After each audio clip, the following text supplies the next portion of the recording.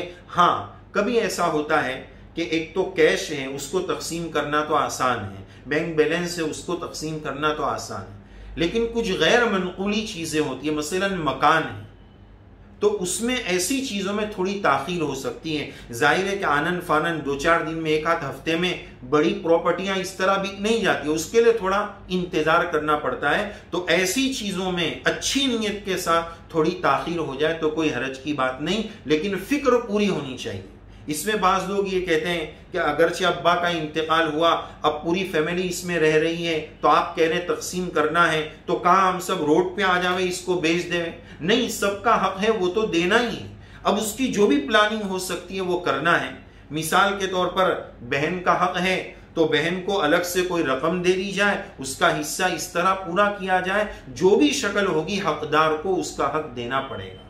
کرائے سے کرایہ دے دیا جائے، کرائے کی شکل میں اس کے حق میں رہا جائے، بہت ساری شکلیں ہو سکتی ہے۔ اگر نیت صاف ہے، دینے کی نیت بالکل صاف ہے اور آخرت کا خوف ہے، اللہ تعالیٰ کو جواب دینے کا احساس ہے، ایک بالش برابر بھی اگر کسی کی زمین دبا لی ہوگی، 7 زمین کے طوق اس کی گردن میں ڈالے جائیں گے، یہ حدیث پاک ہے، یہ کوئی معمولی بات نہیں ہے۔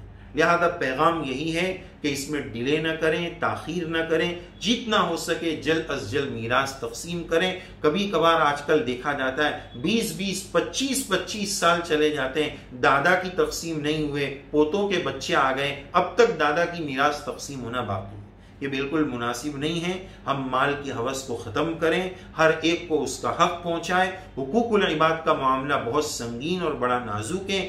آج تو میں کسی کا دبا لوں گا، ان کورونا کے حالات میں ہم نے دیکھا ہٹے کٹے انسان چلے گئے، کب زندگی کی شام ڈھل جائے اور اس شام کے آنے سے پہلے ہمیں توبہ کی توفیق نہ ملے، ہم دوسرے کا حق مار کر چلے جائیں، تو آخرت ہماری کتنی برباد ہوگی۔ اللہ تعالیٰ صحیح سمجھ نصیب فرمائے، ہر ایک کو اس کا حق ادا کرنے کی توفیق نصیب فرمائے۔ ان اللہ یأمرکم، اللہ تعالیٰ تم کو حکم دیتے ہیں کہ امانتوں کو ان کے حقدار تک، ان کے مستحقین تک پہنچاؤ۔ تو جو میراث کے مال پر ابھی قابض ہے، جس کے قبضے میں ابھی میراث کا مال ہے، اس پر بھی یہ آیت آتی ہے، اس سے بھی خطاب ہے کہ یہ مال تمہارے پاس امانت ہے، یہ امانت وارثوں تک پہنچاؤ۔ اللہ تعالیٰ صحیح سمجھ نصیب فرمائے، مال کی حرام محبت، ناجائز محبت سے ہماری حفاظت فرمائے، حق داروں کے حق ادا کرنے کی فکر نصیب فرمائے، دل کی کشادگی، دل کا غنا اللہ تعالیٰ ہم سب کو نصیب فرمائے۔